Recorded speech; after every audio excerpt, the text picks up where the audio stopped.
معراج کی بات کرنے کا تو اب وقت آیا ہے، اس لیے کہ معراج کا سارا واقعہ تو مسجد اقصیٰ کے گرد گھومتا ہے۔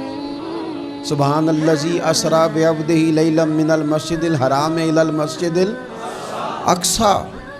حضور نے معراج کی رات مسجد اقصیٰ میں نماز پڑھائی تھی، اور ایک بار پھر سے طیبہ سے فلسطین میں آ، راستہ دیکھتی ہے پھر مسجد اقصیٰ تیرا۔ ایک بار حضور گئے تھے مکے سے مسجد اقصیٰ، اور پھر حضور فرماتے ہیں جب میں واپس گیا نا تو کفار نے چونکہ مسجد اقصیٰ دیکھی ہوئی تھی تو مجھ سے پوچھنا شروع کر دیا کہ مسجد اقصیٰ کی کھڑکیاں کتنی ہیں، دروازے کتنے ہیں، پلر کتنے ہیں۔ جب انہوں نے سوال جواب کیے تو حضور فرماتے ہیں کہ رب کریم نے مسجد اقصیٰ کو اٹھا کے میرے سامنے رکھ دیا۔ میں دیکھتا جاتا تھا، بتاتا جاتا تھا، کہہ لوں بات کر لوں۔ ایک دفعہ حضور مکے سے مسجد اقصیٰ آئے، اور ایک دفعہ مسجد اقصیٰ میرے نبی کی زیارت کے لیے مکے گئی، حضور کی زیارت کے لیے مکہ شریف گئی۔ اور میرے نبی تو صرف کسی چیز کی طرف ایک دفعہ دیکھ لیں تو وہاں رحمت کے پھول کھلتے ہیں۔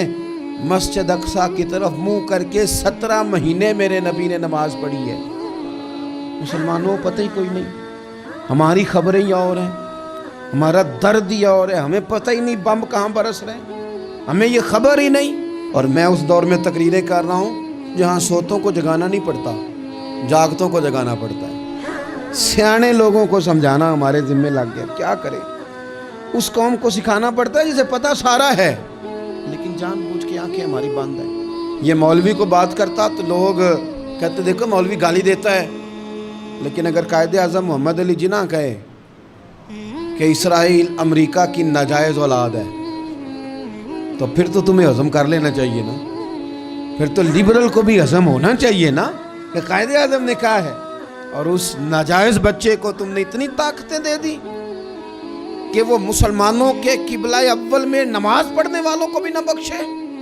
کہاں گئی تمہاری وہ انسانی حقوق کی بڑی بڑی تنظیمیں، کدھر گئی؟ اور میرا پاکستانی میڈیا سے بھی سوال ہے، چند دن پہلے سیالکوٹ میں ایک واقعہ ہوا، ناانصافی ہو گئی جی، ناانصافی ہو گئی جی ایک بی بی کے ساتھ۔ ہر بندے نے شور مچایا، بڑے بڑے طوفان اٹھتے ہیں، کیوں ہوا جی کیوں ہوا؟ مسجد اقصیٰ کی توہین ہو گئی تو پھر طوفان کیوں نہیں اٹھا؟ ٹاک شو کیوں نہیں ہوئے؟ بحثیں کیوں نہیں ہوئی؟ میں اس موم بتی مافیا کا کیا کروں؟ ان لبرل لوگوں کا کیا کروں؟ ان کے سپورٹروں ووٹروں کا کیا کروں؟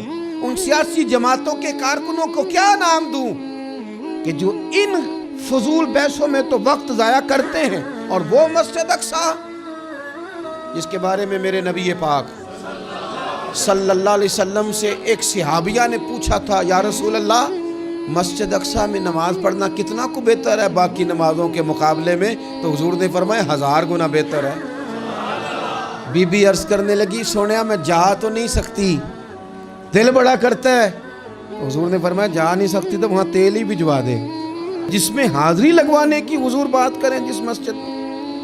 اور نبی پاک علیہ السلام نے فرمایا خاص کر کے سفر کرنا ہوا تو 3 مسجدوں کے لیے کرنا، ایک مسجد حرام بیت اللہ کے لیے، ایک مسجد نبوی کے لیے، اور تیسرا مسجد اقصیٰ کے لیے۔